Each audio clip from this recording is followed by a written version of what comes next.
Look at her bag. So cheap, right? Parang papuntang palengke. And look at the dress. Parang uniform sa tindahan. Baka nagmamadaling pumasok sa chef niya. Ate Karen, Ate Lucy, I'm glad you're here. So ito pala si Lucy. Mukhang galing probinsya.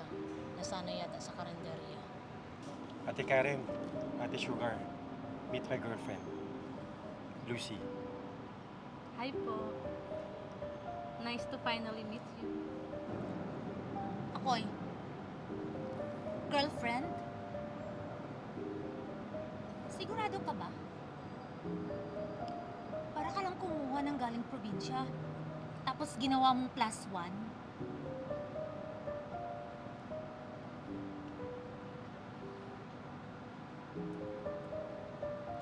O baka nga yaya pa. Tingnan mo naman yung bag. Di ko alam kung vintage o ukay. Ate naman, sobra naman kayo. Pasensya na po ah. Hindi ako sanay sa sosyalin. Sanay lang po na simple. Simple? That's understatement. Makoy, are you really telling me that this lady you see your future with? Look at her. I mean, look at her bag. So cheap, right? Parang papuntang palengke. And look at the dress. Parang uniform sa tindahan. Baka nagmamadaling pumasok sa chef niya. Oh my God. Ate naman, sobra na kayo ah. I'm just being honest. You have potential, Makoy. You are smart. You have a decent job. Then now, this girl, yan ang pipiliin mo? Makoy, is there any other option? Baka hindi pinalad sa Tinder. Kaya napunta kay Makoy. Kawawa. Ate, baka pwede mag-dinner na tayo. Hindi kumain na tayo. Ngayon na, kain na.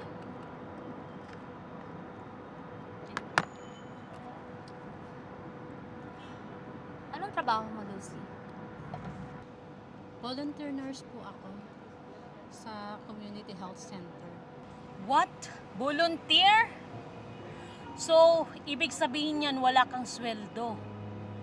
Diyos ko naman, Makoy. Yan ba yung mga type mo na babae ngayon? Charitable case? Oh my God. Hindi naman ganun. Lucy, pasensya na ha.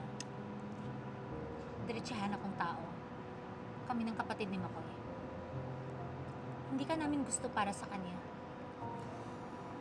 Mukha ka kasing probinsyana. Tsaka, magbo-boyfriend ka naman lang. Ni lipstick hindi mo kayang gawin sa sarili mo?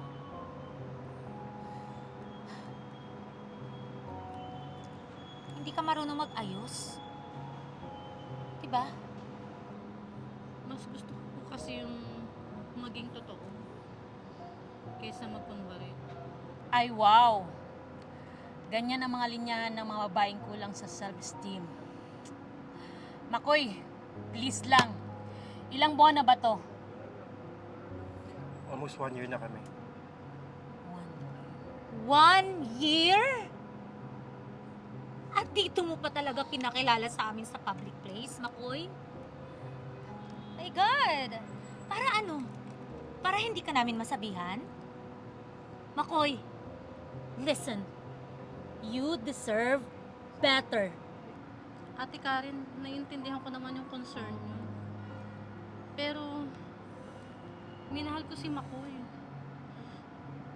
Wala akong intensyon na agawin siya or siraan kayo. I'm sorry, Lucy, ha? Pero palagay ko, hindi ka nababagay sa pamilya namin. Ate, walang ginawang mali si Lucy para tatuhin nyo ng ganito. It's okay, Makoy. Naiintindihan ko. No, Lucy. They don't have the right to treat you like this. No, Makoy. She has no right to be in this table.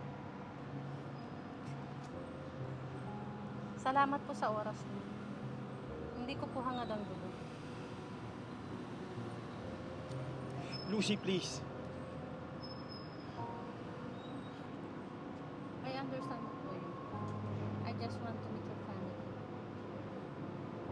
I respect your sister's opinion.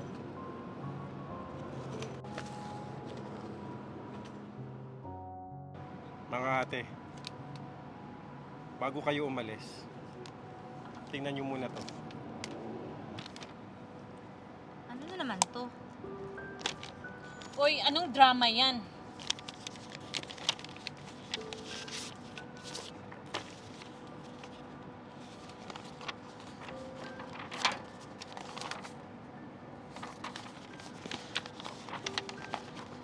Teka. Ito yung bills nung na-confine ako ah. Anong ibig sabihin nito, Makoy? Oo. Yung kalahati ng hospital bill mo at yung dugo na ginamit sa blood transfusion mo, galing kay Lucy. What? You mean, siya yung anonymous donor?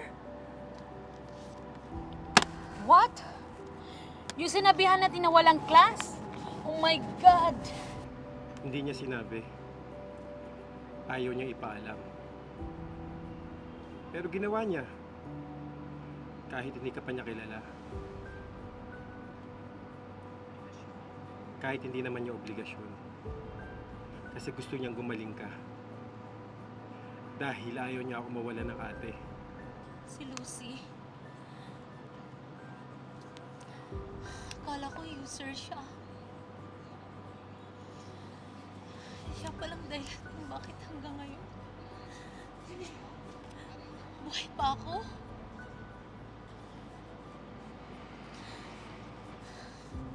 Sorry, Makoy.